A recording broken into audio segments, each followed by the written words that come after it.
Bienvenidos, ¿cómo están? Esto es La Noticia de la Semana, el espacio en el que reunimos los temas más importantes que se generaron en los últimos días y los abordamos desde otra perspectiva. Los invitamos a que nos acompañen estos minutos para informarse sobre todo lo que pasó en esta semana.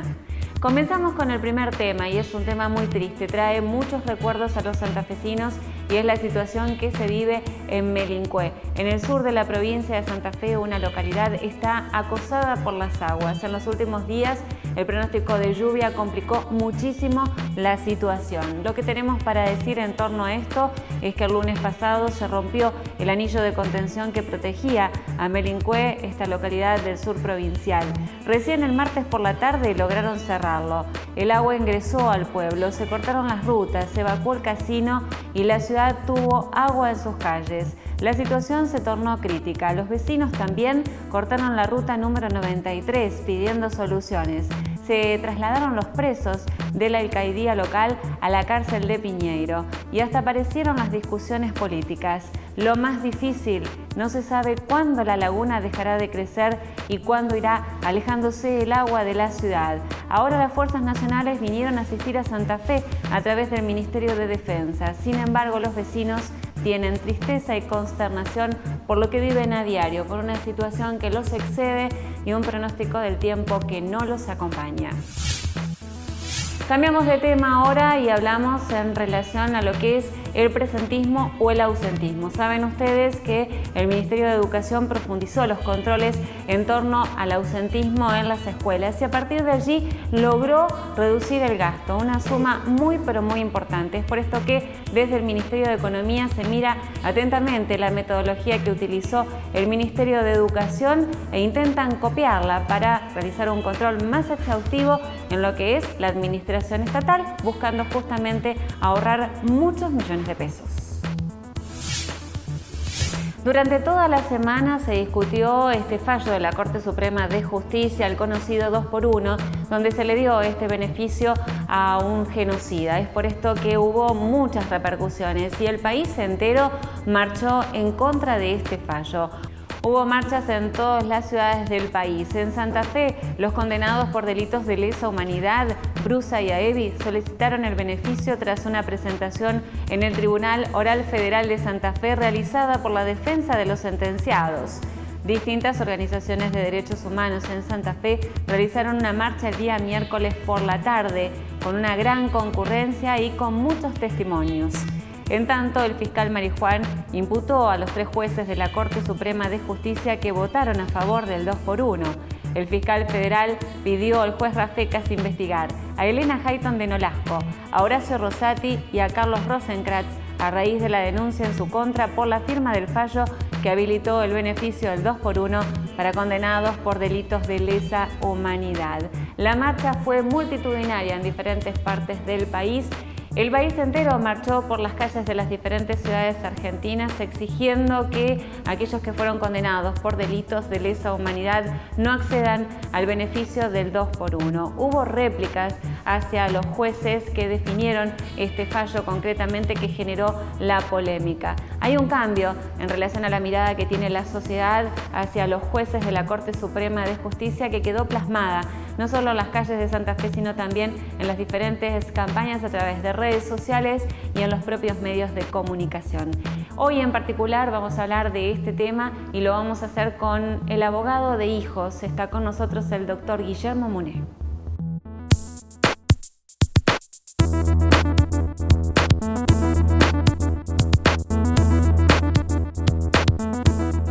Estamos con el doctor Guillermo Muné que nos acompaña, abogado de hijos. Guillermo, gracias por venir, muy amable. Bueno, un gusto estar con vos. Bueno, ¿qué significó este fallo para hijos principalmente? ¿De qué manera lo recibieron? Más allá de la cuestión que ya sabemos todos que fue muy negativa, pero ¿de qué manera impactó esto que en cierta forma se creía ya superado? Como uno de los peores pasos que se podía dar desde el ámbito judicial. Realmente así que ha costado muchísimas décadas de un trabajo paciente, firme, esforzado en vencer distintos obstáculos de impunidad de los crímenes del terrorismo de Estado en la última dictadura cívico-militar, llevar adelante esos juicios, los testimonios de las peores situaciones que vivieron en su vida las personas, el conjunto de pruebas, el cumplir con todas las garantías de derecho de defensa y que viniera esta decisión dando un privilegio de fuerte reducción de penas, de conmutación de penas, realmente fue muy desalentador, desmoralizante e indignante también.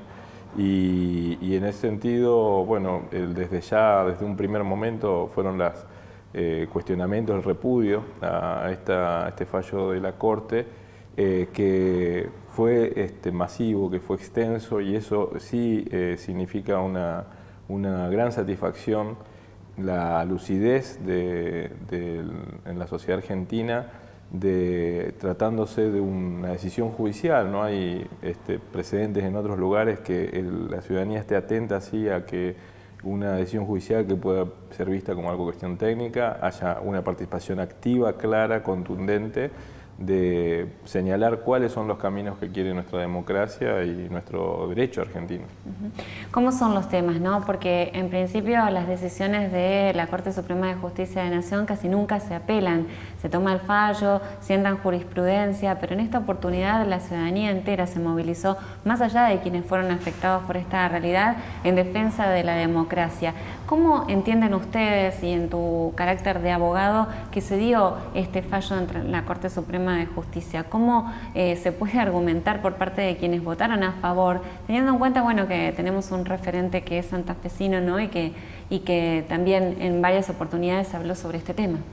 Bueno, los votos de los 3 ministros que son responsables de la decisión no tienen ninguna plausibilidad de marcar una línea doctrinaria relevante. Se advierte como un movimiento palaciego, cortesano. Hay algunos grupos, pequeños grupos de las élites conservadoras argentinas que se expresan como los editoriales del Diario de la Nación, intervenciones desafortunadas de altas autoridades eclesiásticas que están gestionando alguna situación de alivio a los responsables de los campos de cautiverio, de torturas, secuestros, violaciones, los asesinatos, los lanzamientos de personas al mar, las desapariciones de los cuerpos, y no cabe respecto de eso ninguna posibilidad de aligeramiento de las responsabilidades penales. Estos son principios muy claramente establecidos, que los crímenes de lesa humanidad no admiten amnistía, indultos, ni conmutación de penas, que es lo que se operaba con este fallo. Esto está prevenido en una ley de 2015 de Argentina que reafirma estos principios también sostenidos a nivel internacional en distintas convenciones y por la Corte Interamericana de Derechos Humanos, por ejemplo en la sentencia de la masacre de La Rochela contra Colombia. No se admite ningún tipo de reducción o conmutación de penas que prive de una sanción adecuada a la gravedad de los crímenes cometidos.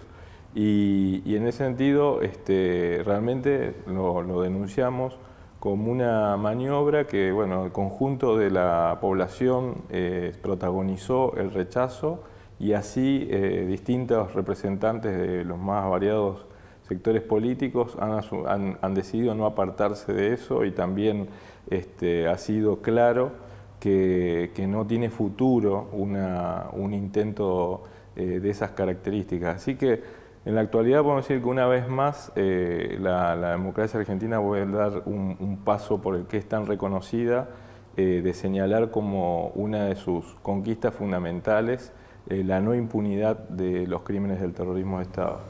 Fue muy importante también la sanción de la ley, de poner un límite por parte del Congreso, porque vino a dar una respuesta y quizás a temperar un poco los ánimos, pero después, bueno, pudimos ver en la marcha la gran concentración de personas que asistieron, no solo afectados por alguna causa, sino también personas que se acercaron para apoyar, para acompañar.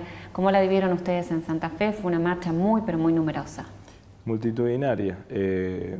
Destaco eso, ¿no? Que se trata de manifestarse y posicionarse e intervenir claramente en un debate sobre una medida judicial. No es habitual, no se da así en otros ámbitos, esa lucidez de la necesidad de que estos temas también sean tomados e intervenir sobre los mismos. En Santa Fe realmente fue masiva, con una fuerte unidad. Esto también es muy destacable y así en tantas ciudades de la Argentina, así que podemos decir que ha quedado plenamente reafirmado la trascendencia que tiene para nuestra vida política, es decir, nunca más a los peores crímenes protagonizados de un aparato dictatorial para la persecución política. En esto que se busca, que es sanar las heridas y hacer justicia, de aquí en adelante, ¿cómo es el compromiso y el trabajo que tiene Hijos por delante? Como así también los referentes políticos, aquellos que tienen importancia en nuestro país, como para generar justamente una respuesta para que todo esto que se sucedió en una época tenga su correlato en la justicia y por ende se puedan empezar a curar esas viejas heridas. Bueno, concretamente que ese fallo de la semana pasada quede totalmente aislado, tenga pronta superación. Para nosotros los 3 ministros firmantes han incurrido en mal desempeño, el conjunto de abogadas y abogadas litigantes en causa de lesa humanidad, el colectivo nacional Mario Bosch, que sesionamos acá en Santa Fe, 100 de ellos, integrantes, viernes y sábado pasado. Estamos presentando el pedido de juicio político, asuman la responsabilidad de lo que han asumido y impedir que busquen obtener ventaja a cualquiera de los condenados en estos temas. En la ciudad de Santa Fe también, acá ha habido presentaciones de Víctor Hermes Brusa, de María Eva Evi, y en ese sentido no puede tener seguimiento ese fallo, como ya de hecho sucedió que lo rechazaron en San Juan, Mendoza, Ciudad de Buenos Aires. Continuar con el desarrollo de las causas. Nuestros tribunales tienen que en realidad estar ocupándose no de este tipo de planteos, sino de dar el inicio a las audiencias de las causas que también tienen que ser desarrolladas, que son varias trascendentes, los crímenes en la ciudad de Rafaela, los vejámenes con represos políticos en la cárcel de Coronda, están pendientes de realización de audiencia. Así que no admitimos retroceso en este sentido, seguimos avanzando. Gracias por los conceptos y por el tiempo. Bueno, gracias a ustedes. Y a nivel internacional tenemos para contarles que se realizó el balotaje en Francia el pasado domingo con una victoria abultada por parte de Emmanuel Macron, sentando un paradigma diferente en lo que es la conducción de este país, pero también un mensaje para toda Europa que fue dado a través de la ciudadanía francesa. Una amplia mayoría le permitió la ventaja de Emmanuel Macron, se impuso ampliamente ante su rival en este balotaje, Marine Le Pen. El centrista derrotó a Marine Le Pen con un 66,06% de los votos frente a un 33,93% obtenido por Le Pen. La audacia de Macron consiste en entender que en el año del descontento del status quo de Francia hubo espacio para un hombre como él, de nada más y nada menos que 39 años, que será el presidente más joven de la historia de Francia. Su elección rompió un récord de casi 170 años establecido por Luis Napoleón Bonaparte, sobrino de Napoleón, que llegó a la presidencia con tan solo 40 años de edad en 1848. En junio, los franceses tienen una parada difícil porque nuevamente están convocados a las urnas para elegir a los 577 representantes en la Cámara Baja, elecciones que van a ser cruciales para el proyecto de Macron y para los analistas en Francia, que predicen que sería un milagro político que obtuviera la mayoría. Sin ella le va a ser muy difícil gobernar, pero de todas maneras Europa respira aliviada la decisión del pueblo francés de finalmente elegir a Macron como el conductor de sus próximos años al frente del país francés. Seguramente va a haber muchas repercusiones más que iremos abordando en sucesivas noticias de la semana. Y así llegamos al final de este espacio donde congregamos todos los temas, los más importantes para ser analizados en estos minutos. Gracias a todos por habernos acompañado, un placer. Nos encontramos la semana próxima con la noticia de la semana.